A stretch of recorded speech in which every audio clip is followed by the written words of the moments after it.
I'm like the busiest hermit I know. You know what I mean? Avoid going into the general public at all costs, but I have so much to do. yeah, man, seriously. That's fucking great. That movie with one of Michael Keaton's greatest movies, Multiplicity. Have you seen I that? don't think I have. He clones himself, Okay.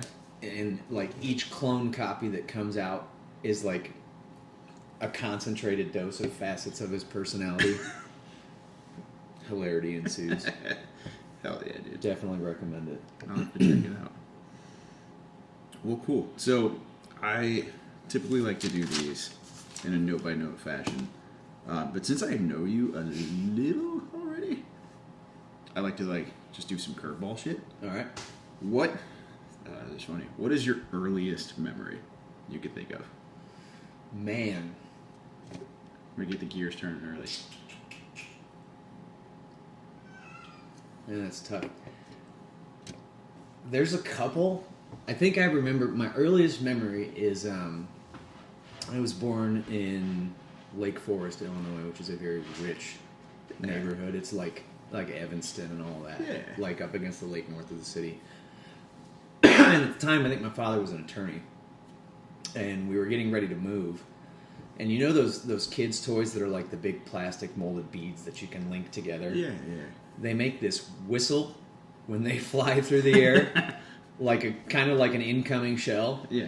So my older brother Ty, and I had turned over furniture that was waiting to be moved out by the movers, and made them bunkers. And I remember these things sailing past my probably like 2 or 3 year old head, just whistling past my head. I think that's my first memory because I didn't want to leave. I didn't understand why we had to leave the house, you know. But yeah, my older brother, he must have been 14, 15 at the time. Yeah. Dude's beaming him in his 2-year-old. Oh yeah, I mean teenagers, man. It was the 80s. Like it was a lawless time. That's fucking awesome. Yeah.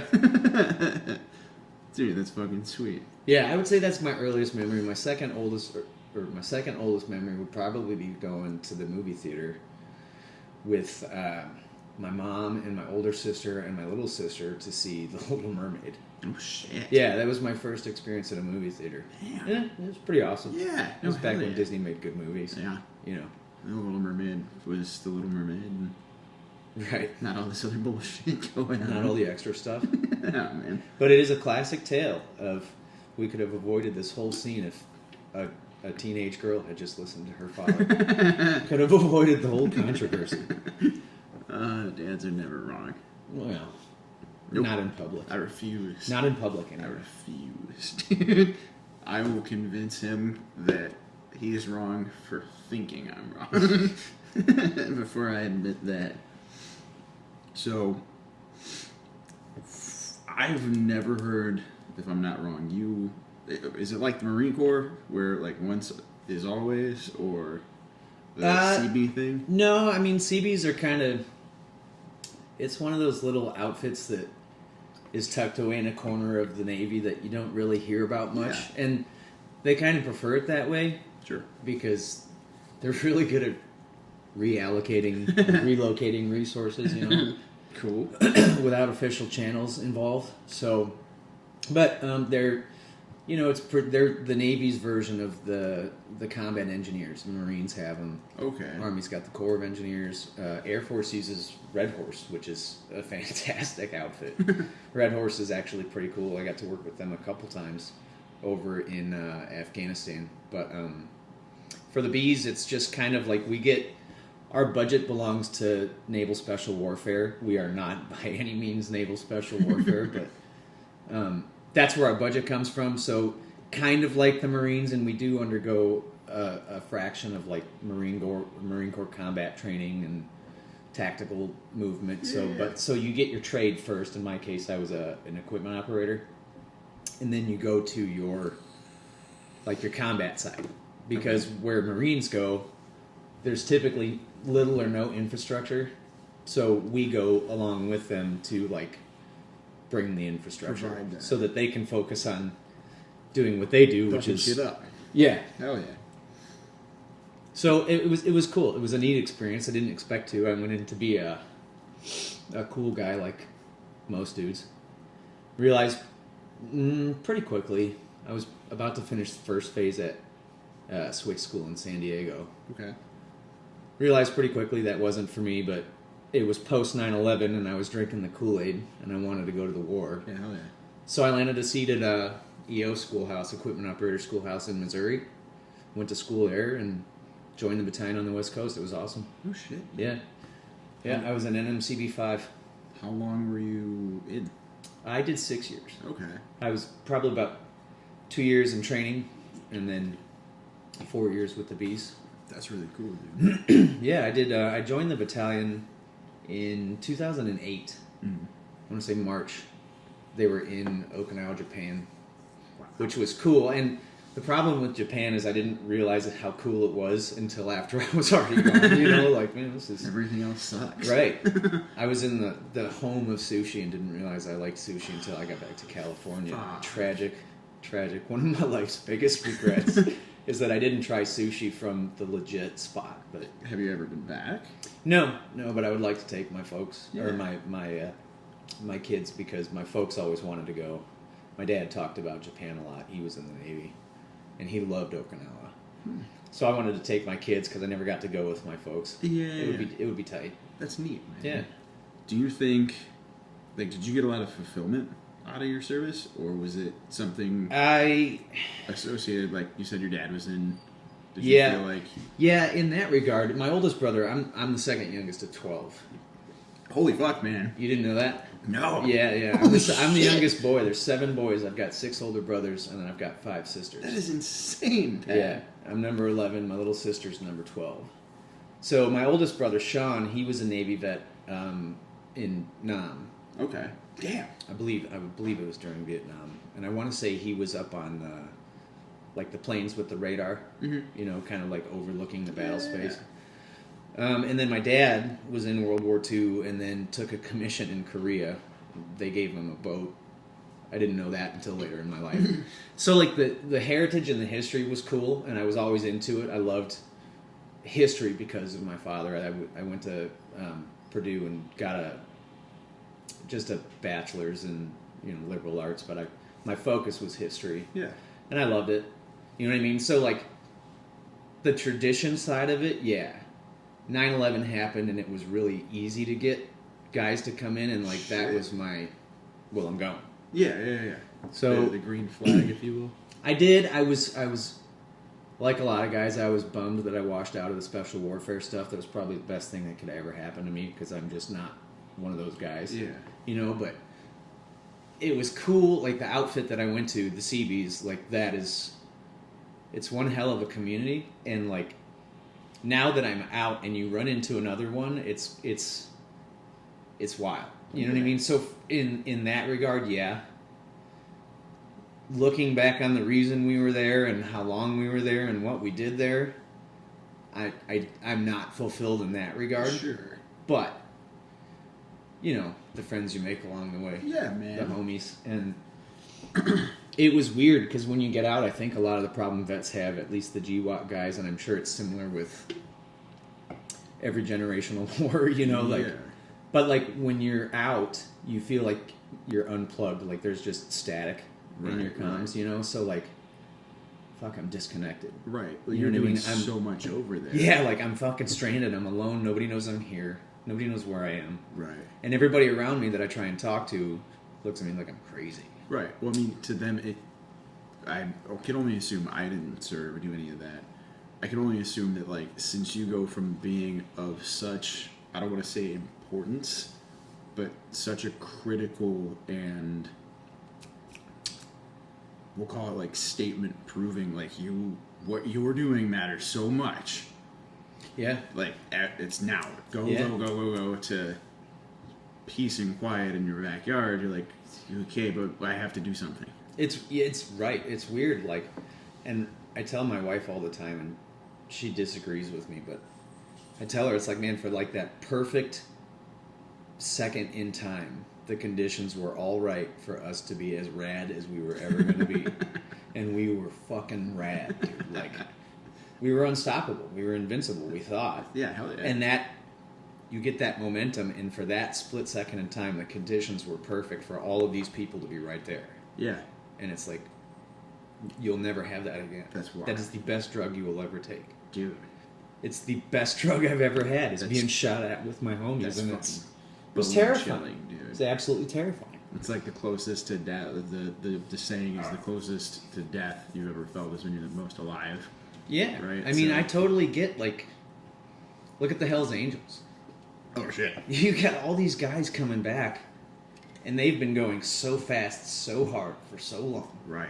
They can't The stop. engine doesn't know how to idle. No, dude. It's not gonna idle. No. It's gonna sit at $9,000 the whole fucking time. Yeah. Yeah. It's insane. Dude. And just bounce off the limiter until you send a piston right through the side of it, right? Right. So Crazy. it was fulfilling, and I wouldn't change it, Yeah. but I see it differently now than I did then, Sure. and that's life. Right. I mean, as with maturity, right? Like, Right. I could definitely see, like, I'm definitely not the same person I thought I was going to be, right? When I was younger, or looking at things. Like, when I was 20, I was like, hell yeah, I'm going to do X, Y, Z. And then 21 hit, he's like, no, the fuck you're not. Yeah. Like, nah. My dad always used to say, if you want to hear God laugh, tell him your plans. Amen, dude. Dude. That is, R.I.P. Pop. cannot ever be truer. So, we'll kind of, I don't want to say segue out, but transition from that. Did you have any interests or hobbies to kind of keep that motor proverbially? I went into shooting and guns pretty hard when I got out. Okay.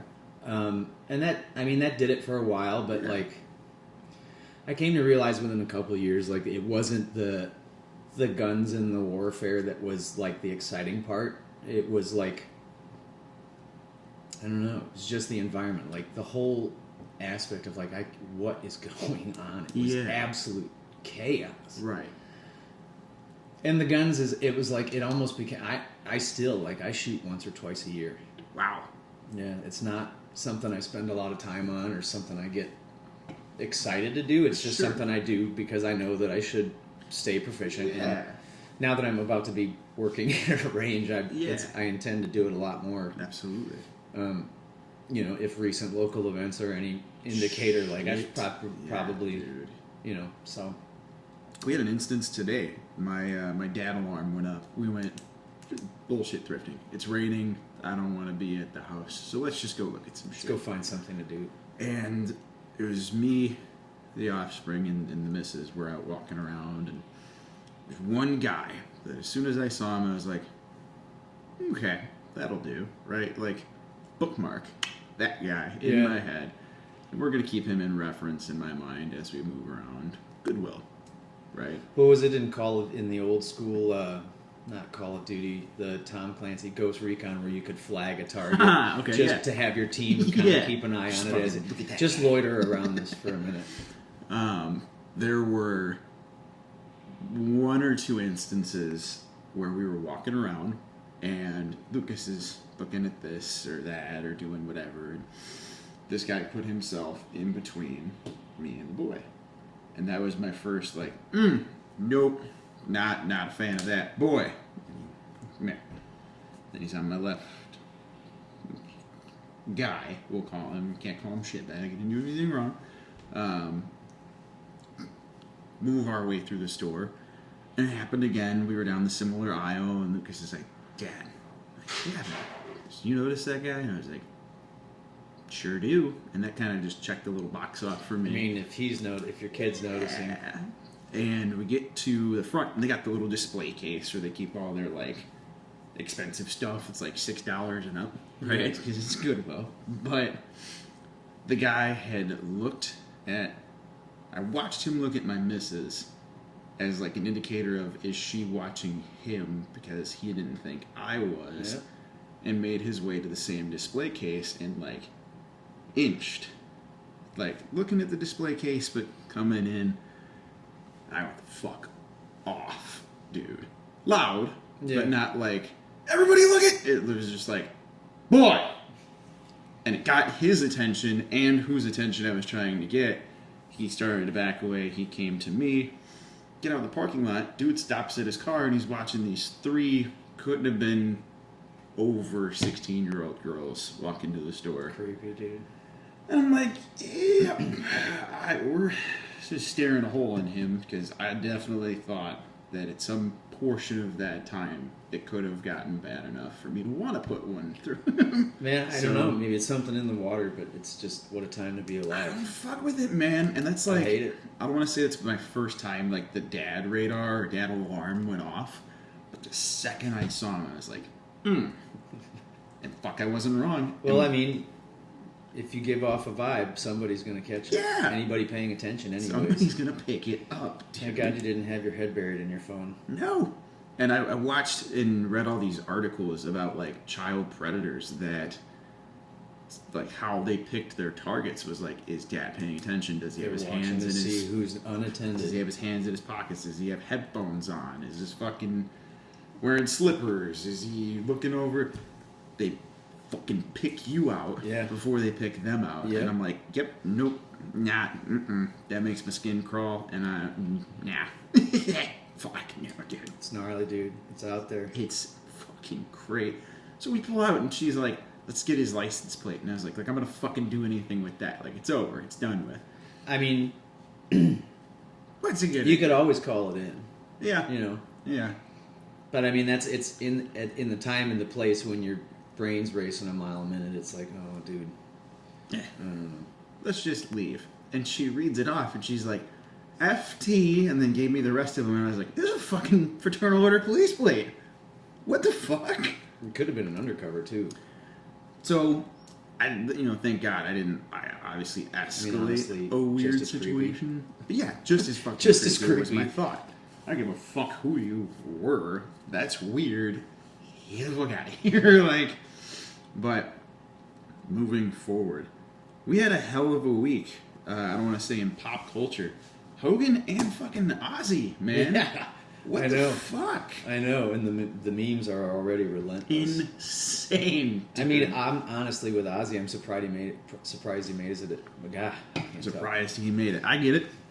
The amount of the amount fucking of drugs the that amount guy of drugs did. and alcohol and partying that man did over his career, which was a storied one. Ate a fucking bat Yeah, and then spat his head out. I mean, and how old was Hulk? 71. That's still pretty young, man. Yeah. And I mean, but the dude had to be on all kinds of steroids his Oh my entire God. career. I mean, he always looked Destroyed like he was on himself. the verge of a heart attack post retirement. Right. You know, a lot of those guys, man, and not to mention the stress and the shock on your body. Sure. I mean, arguably just as rough on his body as Oz All the was. drugs. Yeah. Yeah. But Yeah, I agree. the fact that they both made it to 70 without severe brain damage. Oh, man. I mean, Ozzy. You heard him talk. Like, and obviously not talking shit about Ozzy, but like, it was pretty rough. Yeah. I came to Ozzy late, so I didn't really hear him talk when he was younger. We had a guy at work. I'll shout out Steepo on this one, but he walked out. He's like, "Oh man, I gotta take bereavement leave." And I was like, "Fuck, like I care about Steepo." I was like, "You good, dude? Like what happened?" Yeah. Fucking Ozzy died, bro. I'm like, "Get the fuck back to work." We I'm also like, lost the actor that played Theo Huxtable, Yeah. which, R.I.P. Mm-hmm. Grew up watching the Huxtables. I did not, but No? just as equal. Oh man, it was parent safe in my household to watch the Cosby Show. That was a different generation. We'll call it. Yeah. What did you watch growing up? Fucking Barney, I think, was one of the first, like, yeah, it was awful. Like, What my parents. generation of kids subjected to that damn dinosaur? Dude, I didn't even think he was a dinosaur. I thought he was a hippo for a while. But that, and then Rescue Heroes. was Oh, shit. Rescue Heroes. was Oh, good. I never wanted to be a firefighter more in my life. I was big on, obviously, Ninja Turtles. Thundercats was a big one for Dude. me. So, I've got a story about Thundercats. My dad, I think he was in his fucking 20s or something like that, with his best friend, my godfather. And they were in Toys R Us. I think my dad was hammered, but for some reason, they were in Toys R Us, and he sees a fucking Thundercat sword. So he takes it, thinking Don's standing next to him, and goes, "Thundercats!" Oh, and stabs some fucking lady. with this massive plastic sword. Yeah, then they had to leave. But not to get off track, that one time I was in high school and I was picking up some snowboard wax. Do you remember Sports Authority in Maryville? then it turned into a Target. Yeah, it was a bunch whole of shit. furniture spot. But we were there. The next day I was leaving. It was a Friday night right before they closed. The next morning I was leaving to go up to Michigan to go snowboarding. Hell yeah. Two of my high school buddies who do not care anything about snowboarding, Adam and Alex, were there, and they were off in the back of the store fucking off while I was up front just paying for this puck of wax that I needed. And she's like, all right, you got everything you need? I was like, yeah, except for my friends. Where are they? And just as I turn, I see across the back of the store, do you remember those, they were not, I don't think they were Nerf branded, but they were the bazookas with this big Nerf-like missile. And you pump it 9 times, don't point it at anybody. And the kids were pumping 78, 79, 80, 81. And so I hear this boom. And I look back just in time to see this missile fly across the back of Sports Authority and hit one of their, like, hanging, like, aisle number signs. And it goes boom and punches through it. And is, like, hanging there at the back of the store. And then I hear the clatter of the launcher hit the floor. And my two friends, Adam and Alex, come running out of the back. And we got to go. And go tearing out of the store. I was like, thank you, have a good night. And that was the last time I was ever in a sports store. That's fucking awesome. Sorry. Way sidetracked. No, dude, that's fucking hilarious. Toys were a lot more dangerous and a Oh my lot cooler. God. Do you remember the Javelunch? No. For like 10 months it was on the shelves, and it was a fucking javelin with foam fins on it. It looked like a Tomahawk missile. with this dinky little fucking foam tipper on it. Don't throw it at anybody. They pulled that thing off the shelves, I think, in like under a year. You couldn't find them anywhere. How many kids got impaled before? Oh, Lord. Lawn darts. I mean, everybody knows Oh, lawn dude, that's darts. fucking terrifying. You try and find them now. I mean, they're probably going for They- ridiculous money. They nerfed us as a society when they took lawn darts away. Yeah. Or the fucking... They nerfed us when they took natural selection away and made it not a thing anymore. Or the big pointy ends at the end of like Chevys and shit the kids kept running into. Listen, okay. Speaking of nerfing us, you've seen WALL-E, I presume. Mm-hmm. For those of you out there, if you haven't seen WALL-E, watch WALL-E. And Cutest robot Idiocracy. ever. In any case, my wife and I are watching TV last night, and a commercial comes on for a weight loss medication. And the lady, in the very soft professional voice, says, if you have obesity, not if you are obese, if you have obesity, like it's some kind of fucking disease that is not your fault. Caught the OB, man. Dude, if you have contracted obesity, what? But where? Burger King? Like, fuck off if you have obesity. Like, it's something that you can go get a fucking shot for. Now you can. What a time to be Ozempic's a alive, shot, dude. bro. What a time to be alive. Anyway, sorry. They did. They've nerfed us all into thinking it's not your fault, and natural selection is an outdated idea. I would love to have had my insanely old, insanely racist grandfather on the cast just once. We'd be canceled immediately. Oh, yeah. But just to have him be like, goddamn purple hair, and then just watch the FCC camera would off. come through and it would cut off like as he's inhaling. Fuck. Not that we need more bullies, but like, damn it, somebody to fucking stop some of these people from doing some of this shit. Man, Like, I'm telling you what, though. Like, if you're looking, it's Monty Python had it right. You know, like if you've ever seen, and now for something completely different, which is essentially a compilation of just some of their sketches. The British version of the FCC, whoever regulated the airwaves over there, hated Monty Python, and they were like, they were the original South Park, the social commentary, just like, fuck you, you can't censor this. Turns out the British can. Yeah. You still can't have a racist granddad on the podcast these days, though. You will get canceled hard. But dude, the first time we sat down with him that I've saw him in years, he passed a couple of years now, but we sat down to watch football. And a black guy scored a touchdown, and I swear to God, no sooner than I heard, the most racist shit fell out of his mouth. My dad's like, all right, I guess we're not watching fucking football now. And I was like 9, like, Dad, what's blank mean? That didn't go over well either. My old man was born in 1926. And Fuck. like, for being that old, I cannot recall. I'm sure he said some stereotypical type stuff, but in terms of flat out like racism, I don't think I ever had heard that man or my mother have anything to say. Certainly not in front of their children. Certainly not in front of us. Like, Good on him. And you know, it's probably a lot has to do with my dad's time in the service. He probably served with all kinds of different people. You know what I mean? Man. So like, and I am thankful for that. Yeah. I am thankful for that because, you know, when I was in high school, I think we had 2 black kids in my class and a couple Asian kids, and a couple from the Philippines, I think. And, you know, here and there, like on an exchange program, we weren't really exposed to that here. Yeah. But due to the nature of how I was brought up and like my family, I have a mixed family, Marian's. My family's huge, huge.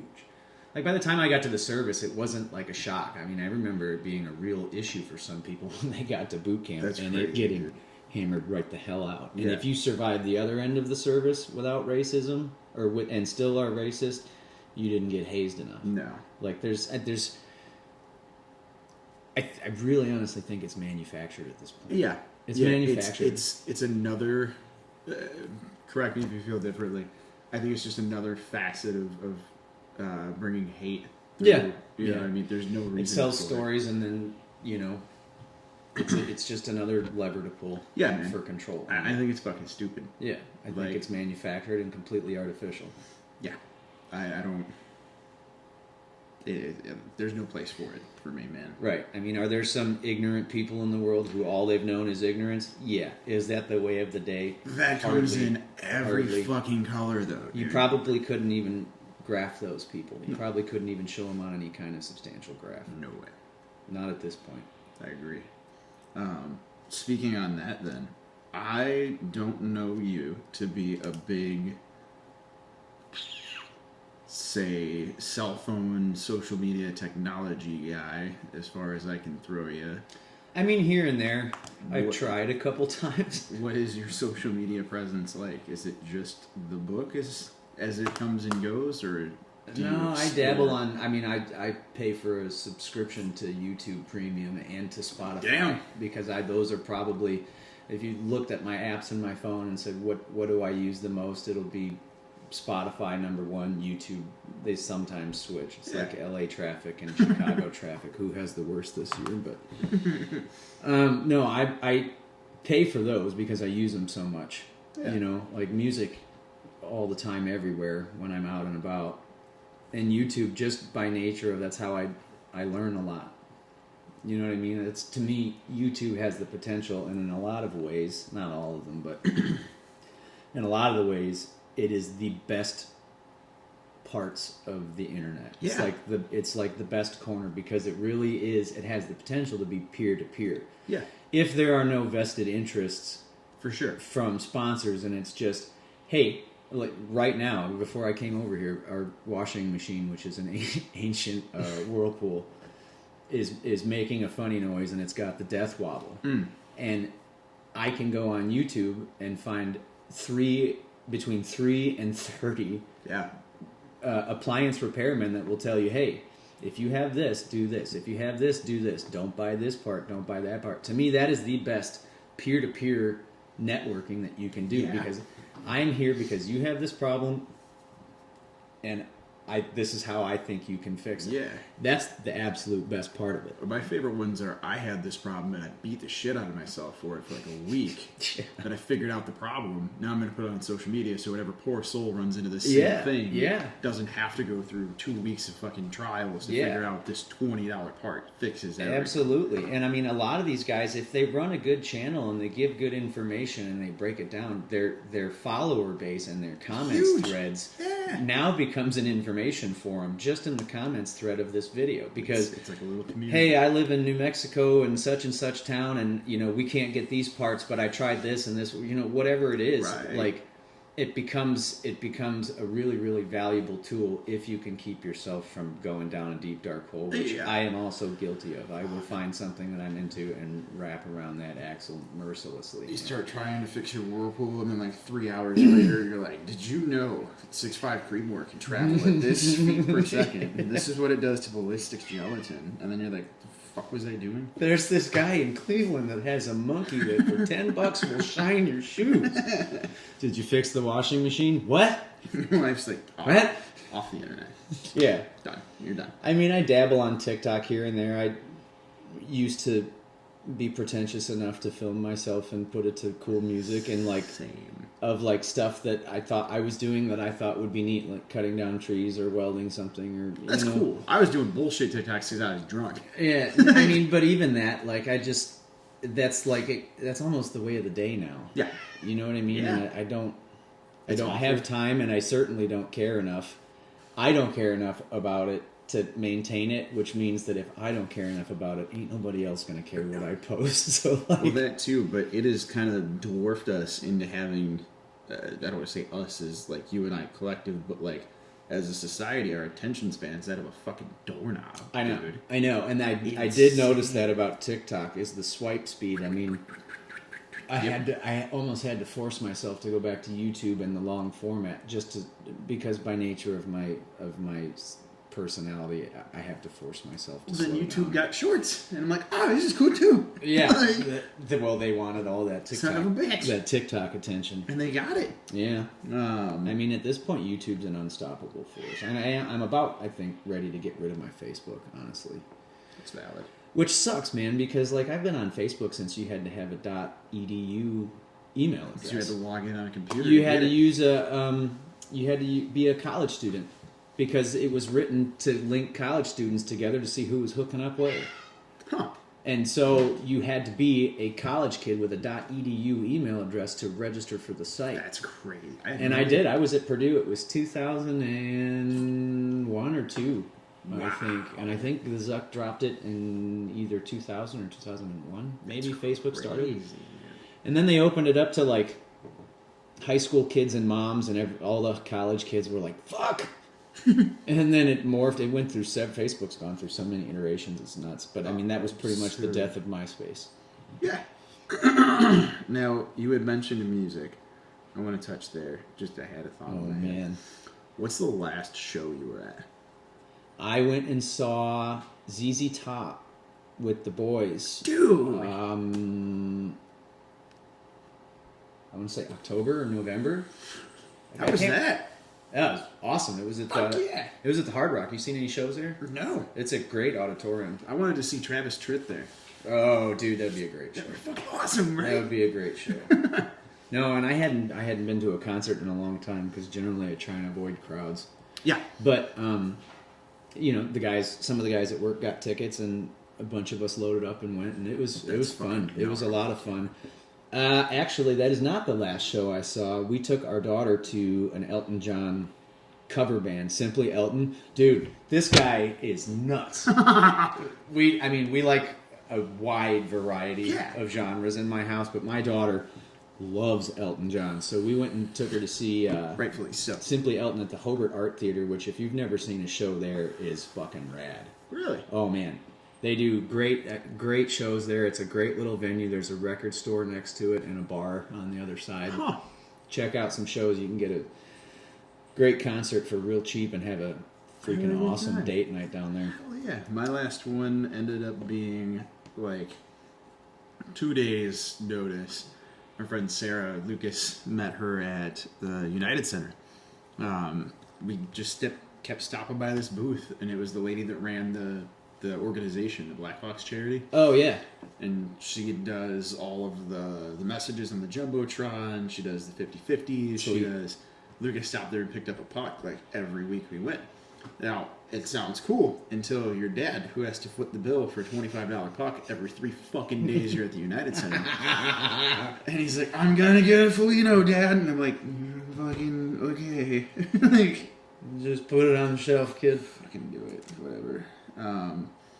But she had taken me to go see Deftones. Oh, how was that? fucking raw. I'm not a huge fan. I'm not a huge Deftones fan, but they put on I hear they're great ahead. Is it show. the original lineup still? I don't know. Deftones to me is like one of those bands, like Incubus. I could not stand Incubus, but I got taken to a show when I was in college and saw them live, and holy shit, can they rock! It's just some bands I feel like are better live. Oh yeah. And when I'm listening to Deftones, it's the live stuff. Yeah. I just like it better than the studio stuff. I was not a fan before I went, and I'm not like a diehard fan now, but they put on a great show. But she hit me up with 2 days in advance. She goes, "Hey, what are you doing X day?" Yeah, I don't know, nothing. Why? She's like, "Do you want to go to Summer of Loud?" And I was like, "The fuck is Summer of Loud?" Yeah. She's like, "It's kind of like a festival, but it's like from 3 p.m. to 11 p.m. A whole bunch of bands are gonna play." Yeah, okay, cool. Who's on the lineup? I'm looking through it, and I saw the Amity Affliction, and that's my favorite band. Oh, yeah. I think I remember you posting that flyer. Didn't you post the poster from that show? My VIP pass. Yeah. And I was like, yeah, I'll go see Amity. Because Haley had taken me to see them middle of COVID and then 2 more times since COVID. So every time they'd been here since COVID, we've gone and seen them. Heck yeah. And I was like, yeah, I'll go. So I go, I get there 20 minutes before she does. I get the VIP passes. She shows up. You can't bring an open drink into the venue. Of course. She goes to throw it away, and there's this guy standing by the entrance. And I'm like, that looks like Joel Birch from the Amity Affliction. And I look down, and he's got a huge air cast on his left foot, and I was like, Joel Birch also broke his foot like 2 weeks ago. And he walks right past, like in between us, like how you and I are sitting, and I was like, Sarah. Did you fangirl A him? little bit. And I was like, it's Joel fucking Birch. And she's like, yeah. Please tell me you talked to the guy. She's like, yeah. And I was like, do I say something? Do I talk to him? Excuse me, Joe Birch! Yeah, right. That's what I was freaking out. And I was like, what do I say? And he's like limping a little bit. And I was like, how you feeling, Joel? And he turns to me, smiles, and with like the thickest Australian accent I think I've ever heard in my life goes, I'm all right, mate. How are you? I'm like, I'm pretty good. He's like, that's good. And I was like, it's good to see you, man. And he's like, it's great to see you too. Would you like a picture real quick? And I was like, yeah, fuck yeah, I want a picture real quick. So I hop over there and I pull my phone out and I'm like, catch your breath. And I do that with my phone. Sarah's like, give me the fucking phone. And I'm like, biggest cheese ever. But we take the picture and he's like, have an awesome day, mate. And walks off. And I was like, I'm fucking playing with house money now. I'm not even in the venue. Dude, right place, right time. But it ended up being Kingdom of Giants, Alpha Wolf, which was pretty cool. The Amity Affliction, The Devil Wears Prada, Beartooth, Killswitch Engage, Beartooth is pretty good. I Prevail, and Parkway Drive. I like Killswitch and Parkway too. Bro, Beartooth fucking crushed. Holy shit. Dude, they have one speed, and it's like... It was awesome. Come on. He had... It was Caleb, the vocalist of Beartooth, had a portion... It was the last song. It was in between. And at the end of it, he was like almost Freddie Mercurying the crowd. Like up, down, up, silent, copy me, back and forth. And he gave the last like cadence to the song, and then they echoed it back. And it was like 4,000 people at the Credit One Amphitheater. That was a fucking thing to see. Yeah, man. It's a lot of people. I Prevail destroyed. I mean, they were the second band of the night with Pyro, and it was dark when they took set. Yeah. Fuck, that was wicked. Killswitch ended their set with Pyrotechnics and all that? fire, dude. Yeah. Everywhere. We were 16 rows back, and I felt the heat. Oh, from yeah. that shit. Dude, it's hot. Killswitch ended their set with their Dio cover of Holy Diver. Unfucking real. Unfucking real. He lost me a little bit when this guy standing on the stage of the Credit One Amphitheater is like, we all gotta stand together against corporations. And I was like, you're headlining the fucking corporation stage. Shut up and sing the song. Just sing, man. Yeah, you don't do all Just that. sing, man. You don't struggle like we do. Shut the fuck up. Come on, do the thing. Like, Howard wouldn't have done this to us, okay? Dance puppet. You ever seen any live stand-up? No, but Chris D'Elia is coming to the Old Chicago. Oh, really? And I want to get tickets At Old for Chicago? That. Yeah. I saw Bill Burr at the Chicago Theater. How was he? Fucking, it hurt. My stomach hurt for 2 days. Dude, he's unreal. And you know, I got to be careful with Bill Burr and he's got that bit about how you got to be careful with dogs because your dog emulates your attitude. Yeah. Like when I watch Bill Burr, I start to get like worked up. Like, yeah, that does fucking suck. Yeah, fuck them. But we saw Bill Burr, and the theater is great. The Chicago theater is Beautiful. gorgeous, dude. We saw Matt Rife there. He's hilarious. Haley, all of her sisters paid like $400 a ticket, and they were going to take their one friend who ended up backing out, and they're like, "You want to take us?" And I was like, Yep, sure will. I'll sit front row and watch these girls drool over this guy they can't have. Hell yeah. So, funny enough, Brad Williams opened for Matt Rife the night we were there. I'm not familiar with Brad Williams. The little person comic? Mm-mm. Oh, crushes. Unfamiliar. Hysterical. I'll have to check him out. Hysterical. But I agree. The theater's gorgeous. Everything about it was gorgeous. $16 for a beer was not gorgeous, but... It's rough. Nonetheless, they were all getting lit off seltzers, and I was the DD, so I was like, yeah, whatever. Have at it. $74 in fucking neutral, or whatever the fuck they're doing. Have fun. Do it the fuck up. But 0 calories. Yeah. I'm gonna feel the calories when people are leaving the fucking room on me. But, no, hell yeah. I definitely want to go see some live stand-up. But... to switch gears, I want to go through this checklist with you. What are some things or someone who to this day continues to inspire you? I know, hurling them at you again. Man, I don't know. I'm 43, and I'm really, really fortunate to have had a lot of like father type figures in my life, like extremely fortunate. And some of them was my dad, my actual father, my ex-father-in-law, my ex-wife's dad. He was, in a lot of ways, he inspired me. In a lot of ways, he drove me crazy, but in a lot of ways, I drove him crazy too. So it's fair. It was, man.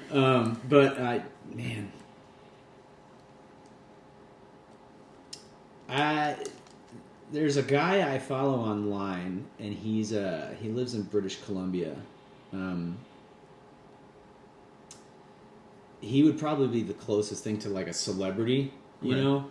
He's a Saw guy. He was on that Top Logger show or something. Yeah. Billy Ray Smith. Okay.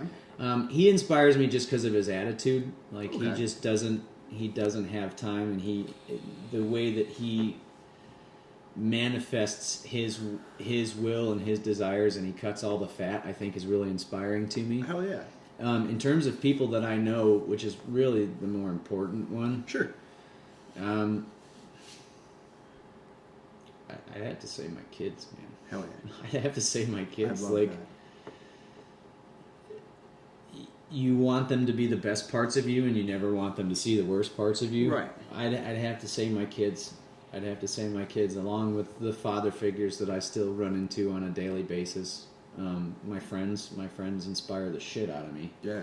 Because I like to see them do well. Yeah. And I don't like to see anybody struggle. And I'm not a practical thinker. I'm not a big picture thinker. I am a knee-jerk reactionary. Yeah. You know what I mean? So like, and I'm fairly empathetic. So I don't like to see anybody struggle. So if my friends are doing well and they're not maybe financially well, but if they're finding a way to like be firm on their feet and be decisive and execute a plan, that's inspiring to me. Yeah, of course. So I like that, and I like seeing my kids grow older while simultaneously it's breaking my heart. Yeah. And I hate seeing my kids grow older, but to see them turn out to be little fucking humans, and it's like, man, you are just so much smarter than me.